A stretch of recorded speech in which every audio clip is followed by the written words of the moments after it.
Pois nós temos aqui uma pergunta do José Silva, de Salvador da Bahia, que tem a ver, não com regulação, mas pega lá a ponta do processo, mas que é muito importante, os ouvidores, que aqui no Brasil são chamados de ombudsman. Eu prefiro usar uma palavra em língua portuguesa que todo mundo sabe o que significa. É o ouvidor, é o que em espanhol eles chamam de defensor do leitor, que eu acho muito pernóstico. Eu acho que o ouvidor, não é? E no Brasil apenas 2 grandes jornais têm a ouvidoria, que é a Folha, tem uma coluna do Ombudsman, e o jornal O Povo de Fortaleza, que tem também instituída essa forma. Como é que você vê isso, Vinícius? Esse mecanismo que é pelo menos uma forma de equilibrar ou de vencer certa arrogância, né? A ombudsman da Folha, recentemente assumiu o cargo, ela já deu 2 traulitadas no jornal, a propósito da campanha eleitoral, extraordinárias. Não é? Como é que você vê isso? Eu acho fundamental. Acho que a TV Brasil tem uma ouvidoria, né? Isso é um primeiro passo. É claro que isso não vai resolver o problema da regulação. Sim, mas se o exemplo prospera... Sim, eu acho o seguinte, que é o mínimo, por exemplo, no caso das concessões do serviço público de radiodifusão, eu acho que aí seria uma coisa quase que obrigatória, você ter uma ouvidoria para receber algum tipo de retorno das audiências, do que você está fazendo. Isso, eu não sei, eu queria, o Eugênio, com a experiência dele de TV pública, poderia nos ajudar nisso aí. Não sei se ajudar, mas eu me lembro quando nós criamos a ouvidoria, os problemas que a gente enfrentava, a dificuldade, e foi uma das experiências que se prolongou, tá aí até hoje. Mas eu queria acrescentar o que você estava dizendo, Vinícius, que eu estou de acordo. É preciso, o Brasil está atrasado nessa matéria. É uma necessidade da democracia. Não tem nada de socialista, nada de esquerda, nada de coletivista. É uma necessidade da democracia regular o mercado de radiodifusão. Isso foi feito em todas as democracias do mundo, aquelas que a gente toma como referência.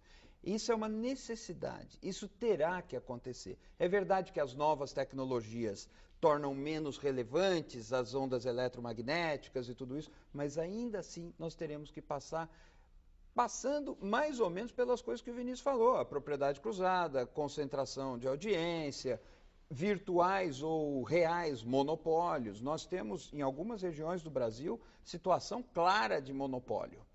E é engraçado que, num paradoxo, alguns dos setores mais atrasados, inclusive com relação à própria imprensa, têm associação ou participação acionária na posse de grupos de mídia e de imprensa. Então, acho que é por aí.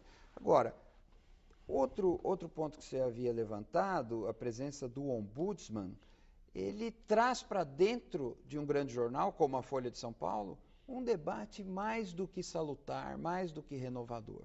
Acho uma experiência fantástica, que tem muito a nos ensinar e ajuda a sociedade a debater a imprensa. Só acrescentando rapidamente, que nós estamos quase no fim, o que o Vinícius falou sobre a FCC, a Federal Communications Commission dos Estados Unidos, ela foi criada em 1934, quando a mídia ainda não era esse ator tão forte. Não tinha televisão. Não tinha televisão, e o rádio também era muito localizado, não havia redes, os jornais também não tinham essa força.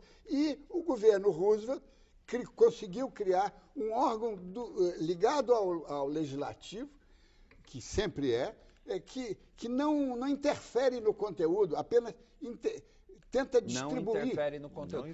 Eu acho que tem uma apropriação desse discurso, porque a FCC, de fato, ela tem 2 princípios fundamentais. Proteger a concorrência, concorrência saudável, e proteger a diversidade.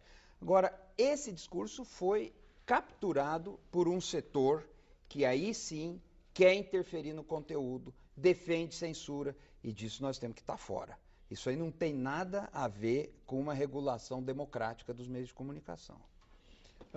Concordo inteiramente. Eu queria lembrar que nessa questão que nós estamos falando da regulação, tem dois aspectos que nós não mencionamos aqui, que mereceriam um programa, né? Um congresso.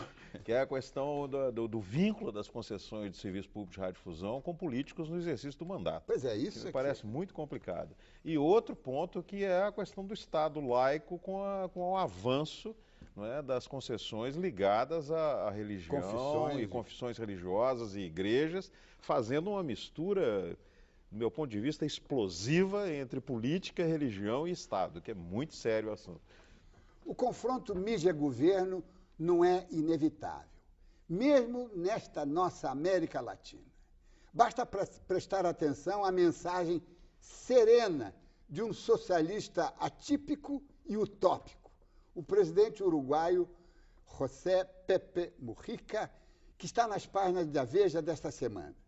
O repórter perguntou a presidente Mujica o que um governante deve fazer quando é criticado pela imprensa. Nada. Deve suportar. Se reagir, perde 2 vezes, porque será atacado de novo. Tem de olhar para o outro lado. Eu sofri muitas críticas e acusações na campanha eleitoral. Aguentei firme e continuei falando sobre o que interessava as pessoas. Os jornalistas devem tentar atuar com honra. Depois, cada leitor ou telespectador deve interpretar o que leu ou viu. Cada um com sua subjetividade. Interpreta à sua maneira as informações que recebeu. Quanto mais educada e qualificada for a população, maior diversidade haverá de opiniões. Quando um governo se mostra mais tolerante à diversidade, acaba ajudando a formar uma imprensa respeitosa. Quando radicaliza nas suas políticas, aí vai tudo para o diabo. Neste caso, a imprensa se transforma em uma espada de luta e a coisa fica perigosa. Muito obrigado aos dois. Obrigado a você. Boa noite e um bom voto.